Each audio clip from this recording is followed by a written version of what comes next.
Il est 13 h, bonjour à tous. Merci de votre attention. Tout de suite, les titres à la une de l'actualité. L'adoption à l'unanimité du projet de loi portant sur la ratification de la Convention de l'Union africaine sur la coopération transfrontalière. Projet de loi présenté à l'Assemblée nationale devant la Commission des relations extérieures par la ministre d'État, ministre des Affaires étrangères de l'intégration africaine de la diaspora, Kandia Camara. Nous sommes le 11 juillet et tous les 11 juillet, à l'instar des pays africains membres de la Convention de l'Union africaine sur la prévention et la lutte contre la corruption, la Côte d'Ivoire commémore la journée africaine de lutte contre la corruption. À suivre dans cette édition, la déclaration faite à l'occasion par le ministre de la Promotion de la bonne gouvernance et de la lutte contre la corruption, Epiphane Zoro. Au Sénégal, la campagne électorale pour les législatives a officiellement commencé hier dimanche. Elle va durer 21 jours jusqu'au scrutin qui se tiendra le dimanche 31 juillet. Après un mécontentement exprimé, l'opposition a finalement décidé de prendre part au scrutin. Voilà pour l'essentiel. Oui, bonjour à tous et merci de nous suivre. Les députés de la Commission des relations extérieures ont adopté à l'unanimité des membres présents le projet de loi portant sur la ratification de la Convention de l'Union africaine sur la coopération transfrontalière. Ce projet de loi a été présenté devant la Commission des relations extérieures par la ministre d'État, ministre des Affaires étrangères, de l'intégration africaine de la diaspora, Kandia Camara. Il va permettre à la Côte d'Ivoire de bénéficier du fonds pour le programme de l'Union africaine, dont l'objectif est de fournir les moyens aux États membres pour gérer leurs frontières. Frédéric Gorebi, Abou Sanogo. C'est à l'unanimité des membres présents de la Commission des relations extérieures de l'Assemblée nationale que le projet de loi autorisant le président de la République à ratifier la Convention de l'Union africaine sur la coopération transfrontalière a été adopté. Ce texte est l'aboutissement d'un long processus qui a permis aux États africains de disposer d'un cadre référentiel pour la coopération transfrontalière et de renforcer la paix et la sécurité entre eux. Selon Kandia Camara, ministre d'État, ministre des Affaires étrangères, de l'intégration africaine et de la diaspora, qui présentait le projet de loi devant les députés. Face aux enjeux sécuritaires de ces dernières années, les États africains ont pris conscience de l'importance de trouver des voies et moyens pour garantir la paix, la sécurité, la stabilité dans les espaces frontaliers et d'en faire des leviers de l'intégration sous-régionale. La ratification de cette convention va permettre à la Côte d'Ivoire d'adopter une stratégie efficace et durable pour garantir la sécurité et intensifier les échanges socio-économiques avec les pays voisins. C'est un instrument juridique aujourd'hui qui est mis à la disposition des États pour favoriser la coopération, pour aussi agir dans le cadre de la sécurité, parce qu'à travers cela, nous allons échanger les informations en termes de sécurité. C'est un outil aussi de renforcement de paix, de cohésion et surtout d'intégration au niveau local, au niveau sous-régional et au niveau régional. À ce jour, la Convention de l'Union africaine sur la coopération transfrontalière a été signée par 17 pays africains, dont 10 de la CEDEAO. Elle a été ratifiée par 5 d'entre eux, à savoir le Burkina Faso, le Bénin, le Mali, le Niger et le Togo. Échange d'expertise, formation et financement des projets au profit des femmes et des jeunes, c'est sur ces différents objectifs à atteindre qu'ont porté les rencontres entre le président du CESEC, le docteur Eugène Akaouélé, avec la Chambre de commerce allemande et les hommes d'affaires allemands et français. C'était au cours d'une mission de travail qu'il effectuait en Allemagne. Le récit d'Abou Sanogo. Les échanges entre le président du Conseil économique, social, environnemental et culturel, Eugène Akaouélé, sa délégation et les parlementaires allemands conduits par le docteur Diaby Karamba ont porté sur 6 points. Le renforcement de la gouvernance et le capital humain, le renforcement de la veille stratégique et le dialogue social, le développement durable, le développement local et le renforcement de la coopération entre la Côte d'Ivoire et l'Allemagne. À l'issue des échanges, le docteur Eugène Akaouélé s'est dit heureux du début de cette collaboration. Nous sommes dans notre dynamique donc de renforcer, de consolider la coopération qui existe déjà entre les différentes institutions. Et notre souci, c'est de pouvoir échanger de bonnes pratiques, échanger des expériences. Et nous savons que l'Allemagne, en matière d'expérience, peut nous proposer, que ce soit dans le domaine parlementaire ou dans le domaine de la décentralisation, de la régionalisation, toutes choses qui sont aujourd'hui l'actualité en Côte d'Ivoire. Les parlementaires allemands en charge de l'Afrique de l'Ouest attendaient que ces propositions soient pour un meilleur partage d'expériences. Nous avons l'espoir de renforcer cette coopération entre l'Allemagne et la Côte d'Ivoire et vraiment nous sommes très contents de recevoir une délégation ivoirienne aujourd'hui ici dans le Parlement. Rappelons qu'une délégation de parlementaires allemands en charge de l'Afrique de l'Ouest visitera l'un des pays de l'Afrique de l'Ouest les semaines à venir. Et les chances que ce soit la Côte d'Ivoire sont très élevées. Mais le choix se fera par vote des députés allemands. Et du côté du Sénat de Côte d'Ivoire, Sylvia Da Silva Anoma, nouvelle sénatrice officiellement nommée par le chef de l'État, Alassane Ouattara, peut désormais commencer à siéger au Sénat. Elle a été officiellement présentée à l'institution par le président du Sénat, Ahoussou Diojano. Devant ses attributs de sénatrice, elle a été instruite sur les missions et les perspectives de l'institution. Reportage. Depuis le rappel à Dieu du sénateur Charles Providence Gomis, un poste de sénateur est resté vacant. Nommée récemment sénatrice par le chef de l'État Alassane Ouattara, Sylvia Da Silva Anoma, professeure titulaire de médecine, est officiellement reçue par ses pairs du Sénat par le président de l'institution, Ahoussou Diojano. Madame la sénatrice, je voudrais vous traduire au nom de l'ensemble des sénateurs et à mon nom propre mes chaleureuses félicitations.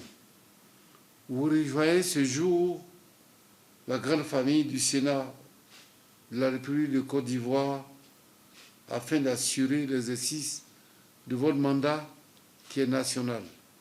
En votre qualité de sénatrice, vous serez appelée à apporter votre savoir-faire, votre savoir-être et votre contribution à l'édification de la nation ivoirienne. Je ne doute point que vous saurez intégrer sans difficulté cette assemblée pour y apporter votre contribution que nous attendons avec impatience. Moment de grande émotion pour la nouvelle sénatrice qui, pour l'occasion, était accompagnée de ses proches. Et je voudrais vraiment, sincèrement, remercier le président du Sénat pour l'accueil et surtout remercier le président de la République, M. Alassane Ouattara, pour m'avoir nommé à ce poste. C'est une très grande responsabilité et j'espère que je pourrai œuvrer à des projets qui vont aider donc les Ivoiriens. Sur instruction du président du Sénat, Ahoussou Diojano, et conformément au principe d'accompagnement des sénateurs dans leur mission, les services administratifs du Sénat veilleront à lui accorder un encadrement adéquat dans les organes qu'elle intégrera afin de lui permettre d'être opérationnelle dans les plus brefs délais. Deuxième titre de ce journal, nous sommes le 11 juillet et tous les 11 juillet, à l'instar des pays africains membres de la Convention de l'Union africaine sur la prévention et la lutte contre la corruption, la Côte d'Ivoire, notre pays, commémore la journée africaine de lutte contre la corruption. Le thème choisi pour cette commémoration se résume en ces mots: stratégie et mécanismes pour une gestion transparente des fonds destinés à la Covid-19. Je vous invite à suivre la déclaration faite à l'occasion par le ministre ivoirien de la promotion de la bonne gouvernance et de la lutte contre la corruption. Déclaration recueillie par Michel Digré.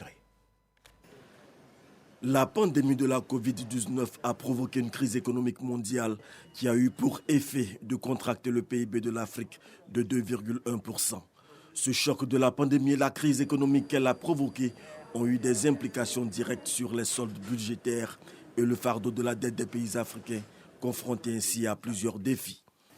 Afin de bâtir des économies résilientes, les pays africains doivent ainsi relever les défis de la dette et du financement du développement de l'Afrique, en veillant à accroître leur capacité de mobilisation des ressources domestiques, mais aussi en étant plus efficients et plus efficaces en matière de dépenses et de contrôle des finances publiques. Au regard de ces enjeux, la Côte d'Ivoire a placé cette journée du 11 juillet sous le thème national « Gestion des fonds Covid-19 et leçons apprises en matière de transparence et d'intégrité ». En effet, les réformes juridiques et institutionnelles, ainsi que les outils de gestion efficaces mis en place par la Côte d'Ivoire, ont permis de démontrer la capacité de résilience de notre pays face au péril sanitaire de la Covid-19 sur notre économie. Ainsi, un plan d'urgence, dit plan de soutien économique, social et humanitaire, a permis à l'économie ivoirienne de maintenir un taux de croissance positif de 6,5% en 2021. Malgré tous ces efforts entrepris par notre pays, beaucoup reste à faire en matière de transparence, d'intégrité et de lutte contre la corruption. Sous l'impulsion du président de la République Alassane Ouattara, les institutions de contrôle, de régulation des finances publiques et de suivi de la mise en œuvre des politiques publiques ont vu leur pouvoir et leur capacité d'action renforcer ces dernières années.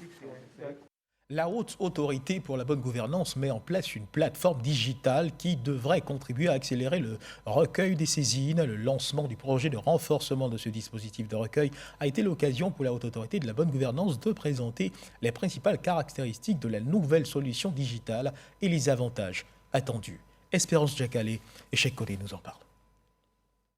Renforcer et moderniser le dispositif de recueil et de traitement des plaintes et dénonciations mis en place par la Haute Autorité pour la bonne gouvernance.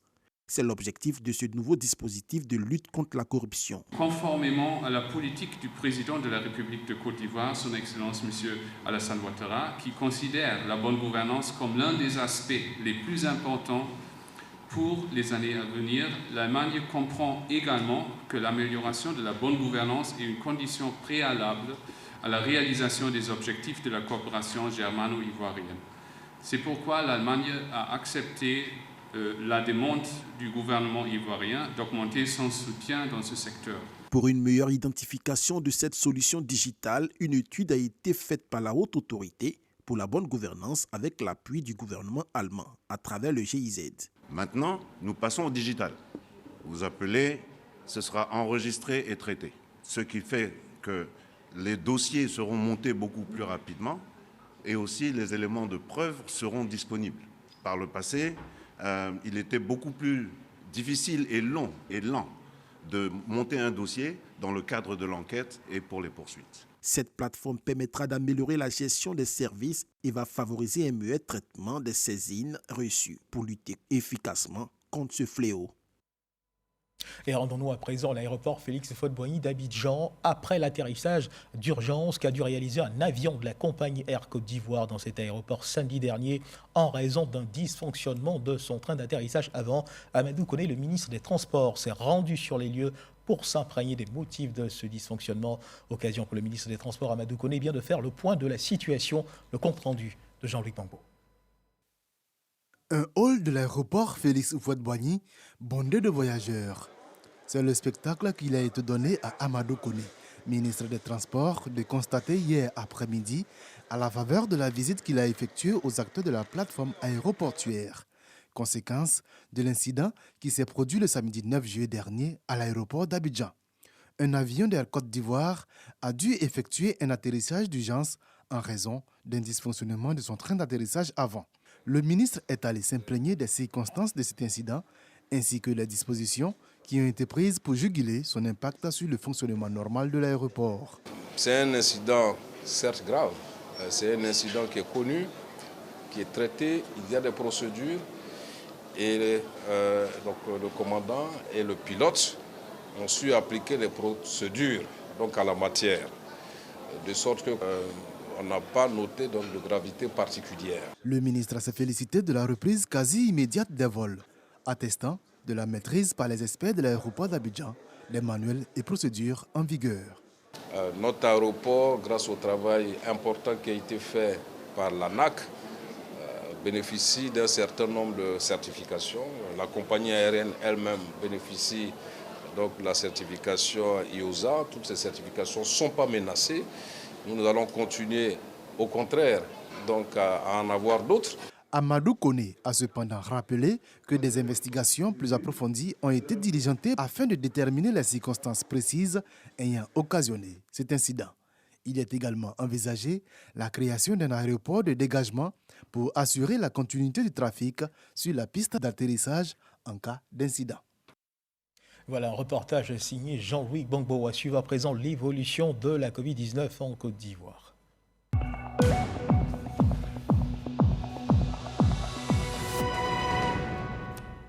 Le ministère de la Santé, de l'Hygiène publique et de la couverture maladie universelle enregistré hier dimanche 10 juillet 2022 37 nouveaux cas de Covid-19 sur 522 échantillons prélevés, soit 7,1% de cas positifs, 108 guéris et 0 décès. À la date du 10 juillet 2022, la Côte d'Ivoire compte donc 84 079 cas confirmés, dont 83 100 personnes guéries, 805 décès et 174 cas actifs. Le nombre total d'échantillons est de 1 559 867. Le 9 juillet 2022, 2072 doses de vaccins ont été administrées, soit un total de 14 930 039 doses du 1er mars 2021 au 9 juillet 2022. Les responsables des régions et des districts sanitaires de la Côte d'Ivoire étaient en conclave à Yamoussoukro. Objectif, faire le point semestriel de la lutte contre le paludisme. Au terme de cet atelier, la socio-anthropologie a été envisagée comme solution pour rendre l'action communautaire plus efficace. Des précisions de Franck Quadio. En 3 vagues, les 33 régions sanitaires ont présenté le bilan des activités de lutte contre le paludisme du premier semestre de l'année 2022. Cette année, de façon particulière, en train de faire le bilan de l'année 2021. Et on fait le point du premier trimestre de l'année 2022. Quand on dit assainir son milieu, on n'a pas besoin de plusieurs moyens coûteux. Vous prenez votre daba, vous prenez votre machette, vous prenez vos balais et vous faites de telle sorte que tout autour de soi soit propre. Cette réunion a permis de faire ressortir les faiblesses liées à la mise en œuvre de cette activité, la lutte contre le paludisme. Et cela a permis de ressortir ces insuffisances et de rechercher les causes profondes afin de pouvoir solutionner. Pour faire de l'élimination du paludisme une réalité, il faut influencer le comportement des populations face à la maladie. C'est pourquoi les autorités sanitaires veulent intensifier les études socio-anthropologiques pour mieux stratifier la communication et l'action communautaire. Vous avez organisé la recherche sur la résistance du vecteur. Vous avez organisé la recherche sur la résistance du parasite. Qu'est-ce que vous avez fait pour le comportement humain? Parce que si on ne mène pas une étude sociale, une étude sur le comportement humain, comment voulez-vous que les spécialistes de la communication soient efficaces? Entre 2017 et 2020, la mortalité liée au paludisme a chuté de 50% et la courbe continue de baisser avec 1276 cas en 2021 contre 1316 en 2020. Prenons à présent la direction du siège de l'UVICOSI, l'Union des villes et communes de Côte d'Ivoire, qui a abrité un atelier de restitution de l'étude sur la mise en œuvre de l'agenda 2030 des Nations Unies dans les communes ivoiriennes. L'objectif à atteindre consiste en l'institutionnalisation de l'exercice pour permettre une meilleure appropriation des objectifs de développement durable par les communes en Côte d'Ivoire. Cet atelier a été présidé par la secrétaire générale de l'UVICOSI, maire de la commune d'Ara, Arlette Badoum-Guessan. Patricia Mouetia nous en parle. Ce projet vise à renforcer le rôle des collectivités locales dans l'appropriation, la planification, la mise en œuvre et le suivi des ODD. Le projet permet de développer, valider et diffuser une approche participative capable de servir et de transcrire les enjeux locaux en vue de faire progresser le programme 2030 dans son ensemble. L'un des éléments clés pour l'accélération de la mise en œuvre de ces ODD, c'est donc les plans locaux de développement. Et nous savons que c'est les communes, à travers l'UVICOSI, qui sont au plus près des populations. Et donc, dans le cadre de ce processus, nous avons conduit une étude à travers l'UVICOSI pour qu'on puisse faire un peu le point de la mise en œuvre des ODD au niveau local. Ce projet répond également à un besoin central, aider les villes à relever le défi des objectifs de développement durable. Les villes et les collectivités locales doivent adapter leurs outils de gouvernance pour répondre à ce défi. Nous sommes ici pour cadrer avec les orientations que l'État nous donnera à partir du ministère du Plan et surtout les recommandations de cette étude-là nous permettront de mieux apprécier et de mieux mettre en œuvre ces objectifs au niveau des communes. À l'issue des échanges, il a été convenu de renforcer la collaboration État-collectivité, renforcer les capacités des élus locaux et des techniciens des mairies, institutionnaliser l'exercice pour permettre une meilleure appropriation des objectifs de développement durable. On parle à présent d'éducation au cours de la deuxième session ordinaire du Conseil régional de Bondoukou pour l'année 2022. Le président du Conseil régional du Kontougou a annoncé l'ouverture du Collège moderne régional de Bondoukou pour la rentrée scolaire 2022-2023. Après l'adoption du budget modificatif de l'exercice 2022, le président de cette institution, accompagné de conseillers régionaux, sont allés se rendre compte du niveau d'exécution du projet. Herman Yamia. Pour la rentrée scolaire 2022-2023, le Conseil régional du Kontougou ouvrira les portes du Collège moderne régional de Bondoukou. Cette information a été donnée par le président de l'institution Ignace Kwasi Kosonou lors des travaux de la deuxième session ordinaire du Conseil régional qui s'est tenue dans la salle de conférence de la préfecture de Bondoukou. Conseil au cours duquel les conseillers régionaux ont voté le budget modificatif numéro 1 de l'exercice 2022 ainsi que le programme triennal comprenant 50 actions. Le présent budget, équilibré en recettes et en dépenses, à la somme de 3 500 119 000 francs, dont 1 195 845 000 francs en fonctionnement et 2 304 214 000 en investissement, permettra de poursuivre et d'achever les différents projets initiés au profit de nos populations. Une délégation composée des conseillers régionaux, avec à leur tête le président Ignace Kwasi Kosonou et les membres du corps préfectoral du Kontougou, conduits par le préfet des régions Sori Sangaré, ainsi que des chefs traditionnels, se sont rendus sur le terrain. À la fin de la visite, le président du conseil régional a marqué sa satisfaction quant au niveau d'exécution du projet, estimé à 75% selon le directeur technique de l'institution. Ce collège, nous souhaitons de tout notre cœur qu'il soit ouvert à la rentrée. Les bâtiments sont achevés, les tablements sont prêts. Et maintenant, nous ferons l'approche auprès de Madame le ministre de l'Éducation nationale et de l'alphabétisation pour que les professeurs soient à disposition à la rentrée de septembre. Le coût de ce collège bâti sur une superficie de 2 hectares est de 195 millions de francs CFA. Il comprend 4 bâtiments de 3 salles de classe plus un bureau chacun, un bâtiment administratif, un bâtiment des salles spécialisées et un bloc sanitaire. Outre le collège moderne régional, le président du conseil a annoncé qu'à la rentrée des classes prochaines, 3 autres établissements secondaires ouvriront également leurs portes. Il s'agit des collèges modernes des localités de Dimandougou et de Diamba, 2 chefs-lieux de sous-préfecture, respectivement dans les départements de Sandégué et de Tanda, ainsi qu'à Flaké-Dougou, une grosse bougade dans la sous-préfecture de Bondoukou. Rappelons que de 2013 à ce jour, ce sont au total 10 collèges que le Conseil régional du Kontougou a bâtis dans la région.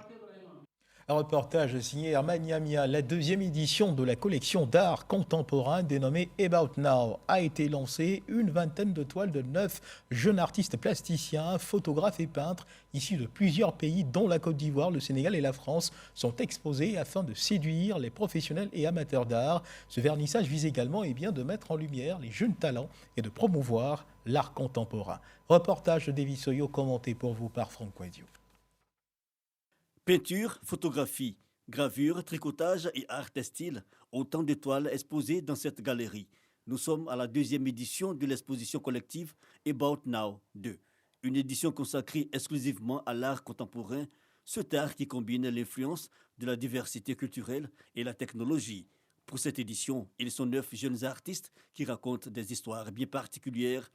Ce tableau, fait dans le style contreplaqué, gravé du jeune Assoukrou, retrace l'histoire des métis de Côte d'Ivoire. J'aimerais que le spectateur soit confronté à la violence, au chaos qui règne dans le tableau. Qu'il puisse aussi, à travers cette violence, ce chaos qui règne, trouver au fait les points clés, les points d'espoir qui sont aussi dans ce tableau. Parce qu'il n'y a pas que le chaos, il n'y a pas que la violence qui est représentée ici, mais il y a aussi des moments d'espoir. Juste à côté, une autre toile et une toute autre technique. C'est du mix média. Normalement, je suis photographe, mais là, c'est du mix média parce que j'ai utilisé plusieurs techniques. Donc, il y a la photo, il y a la peinture et puis il y a du collage. Le collage, c'est les feuilles d'or. Si vous voyez les petits points dorés, là, c'est des feuilles d'or. Ici, chaque toile représente la perception de la société contemporaine de chaque artiste. L'idée, transporter les amateurs et professionnels de l'art dans un monde où l'émotion est roi. J'ai particulièrement aimé le travail de M. Assoukrou. C'est tellement captivant et c'est innovant en fait. Du coup, j'ai aimé la façon de la maîtrise de ce qu'il fait, de la matière qu'ils utilisent et je pense que c'est un nouveau truc pour moi. Avec notre équipe qui est à la fois en France, au Sénégal et aussi en Côte d'Ivoire, on a repéré, sélectionné des artistes qui nous ont plu et après il y a une collaboration entre eux et c'est pour ça qu'ils exposent aujourd'hui. Ce vernissage About Now 2 est le début de l'exposition collective qui se poursuivra jusqu'au 10 septembre 2022. La culture à Nau sera au centre d'un festival du 25 au 28 août prochain à Pricro. Le peuple Ano va ainsi présenter sa gastronomie, ses costumes, ses traditions, son art, sans oublier bien sûr son histoire. Face à la presse, les organisateurs ont invité les visiteurs et autres férus d'art à ce rendez-vous culturel qui sera à sa première édition. Franck Wadio nous en parle. Les Ano ou Ando Denkira sont une des ethnies de Côte d'Ivoire. Les Ano, dans le Ifou, sont un peuple guerrier venu du Ghana voisin. Ni Baoulé, ni Agni, ces Akans du centre du pays sont aussi un peuple agriculteur qui accorde une place prépondérante à l'islam. Peu connus cependant, les Ano ont décidé de célébrer leurs us et coutumes, et ce à travers un festival. Nous sommes les descendants directs de Kofanok. La racine, c'est Dankira. Alors donc nous faisons partie de l'Akan, du groupe Akan, composé de 7 tribus et 105 villages officieusement et officiellement 80 villages. La première édition du Ano Festival aura lieu dans le département de Pricro, à 75 km d'Abidjan, du 25 au 28 août prochain. Nous existons, nous ne sommes pas des Baoulés, nous ne sommes pas des animaux, nous avons nos cultures à nous. Donc ce festival-là vient à point pour réconcilier nos parents avec la tradition parce que, comme on le dit, un peuple qui n'a pas de tradition est un peuple qui est perdu. Et quand un peu partout perdu, tout ce qui nous reste, c'est la tradition. Entrepreneuriat, autonomisation des jeunes, mais aussi promotion culturelle et histoire du peuplement Ano sera au menu de l'activité. Le thème choisi est la valorisation de la culture Ano, facteur de cohésion sociale. Et en attendant que le peuple Ano soit célébré sous toutes ses coutures, les fidèles chrétiens du diocèse de Grand-Bassam ont célébré le 40aire de leur évêché. Le clergé catholique de Côte d'Ivoire a saisi cette occasion pour rendre un hommage à feu Bernard Cardinal Yago, initiateur du diocèse, et à tous les pionniers de l'évangélisation dans la circonscription. Cette messe solennelle de clôture des 40 ans du diocèse de Grand-Bassam était placée sous le signe de l'unité, de la paix dans le pays. Jean-Marc Djadji nous en parle. Plus de 30 000 chrétiens catholiques dans l'effervescence sur l'esplanade de la cathédrale Saint-Esprit de Mokéville à Grand-Bassam. Prêtres, religieux, catéchistes et autres laïcs célèbrent les 40 ans du diocèse de Grand-Bassam. Ces soldats de la foi, issus des 59 paroisses et des 3 quasi-paroisses de cet évêché, ont rendu grâce à Dieu pour ces années d'évangélisation. Un hommage rendu au pionnier Monseigneur Joseph Adon Akichi, Paul Dakouri Tablé, et des prières pour la paix ont marqué la cérémonie. La terre où nous vivons peut être une terre sainte et Dieu va faire encore des miracles pour son peuple qui est en Côte d'Ivoire. Les actions de paix du diocèse et le projet d'achèvement de la cathédrale suscitent les personnes de bonne volonté, dont les élus locaux et les autorités gouvernementales. Aujourd'hui, avec Monseigneur Awa, le diocèse avance face à un grand défi, le défi de construire la cathédrale du Saint-Esprit et le défi de continuer à être témoin du Christ ici. Le Premier ministre Patrick Hachi et l'ensemble du gouvernement a voulu marquer non seulement notre proximité, mais notre solidarité. Créé le 8 juin 1982, sur proposition de feu Bernard Cardinal Yago, le diocèse est subdivisé en 6 secteurs pastoraux: Koumassi, Port-Boué, Grand-Bassam, Bonois, Aboisseau et Maféré. 150 prêtres animent les paroisses. Belle cérémonie de célébration dans l'actualité internationale au Sénégal. La campagne électorale pour les législatives a officiellement commencé hier dimanche. Elle va durer 21 jours jusqu'au scrutin qui se tiendra le dimanche 31 juillet. 165 sièges de députés sont en jeu. Ce scrutin, le dernier avant la présidentielle de 2024, verra la participation de 8 listes politiques, dont celle des principales coalitions de l'opposition. Après avoir battu le pavé et organisé des concerts de casseroles pour protester contre la disqualification de leurs champions, l'opposition a finalement décidé de prendre part au scrutin. Et puis toujours dans le tour de l'actualité internationale, en Grande-Bretagne, la chef de la diplomatie, Liz Truss, a annoncé hier dans la soirée sa candidature pour succéder au Premier ministre Boris Johnson, qui a démissionné cette semaine de la tête du Parti conservateur. Âgée de 46 ans, Liz Truss rejoint 9 autres candidats dans la course à la tête du Parti conservateur et le parti ayant la majorité à la Chambre des communes. C'est sur cette information que se referment les pages de cette édition. Merci de nous avoir suivis. Bon début d'après-midi. Dieu garde la Côte d'Ivoire.